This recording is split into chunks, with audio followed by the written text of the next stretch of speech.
Alright guys, good evening. So yan, dito ngayon sa bahay ni Lakbay Siargao para bilhin tong drone. Kasi siyempre nagtagal, kailangan natin mag-invest ng sarili natin.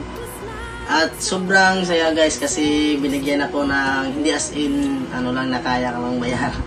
So yan, 15,000 muna una natin, tapos yung 5,000 ibalik lang natin by the next day.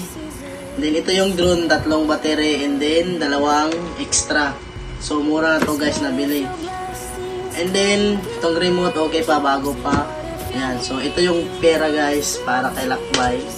So 15,000 para sa kanya to guys. At saka ito para naman sa akin. So need na natin mag-invest, and the next natin is motor. So yan, thank you so much, and then don't forget sa pag-follow kay Lakbay Siargao, and then subscribe kay Bibo Vlogs. And subscribe also Lakbay Siargao, road to 2,000 subscriber. Yun, and then kita-kita tayo, and then see you. Ayun nga pala mga kalagbay, so ayun, nakuha na ni Daryl yung drone. So Daryl, ingat ka, tapos dapat pag-ingatan mo yung drone. Siyempre. Gano'n ka yan kamahal, dapat ganun mo rin siya kamahal. Ayun, ingat, good night. Sana marami kang tour. At ayan na nga guys, no, para maniwala kayo. So ayan, ito na yung drone na dala na natin. So ito, kompleto siya.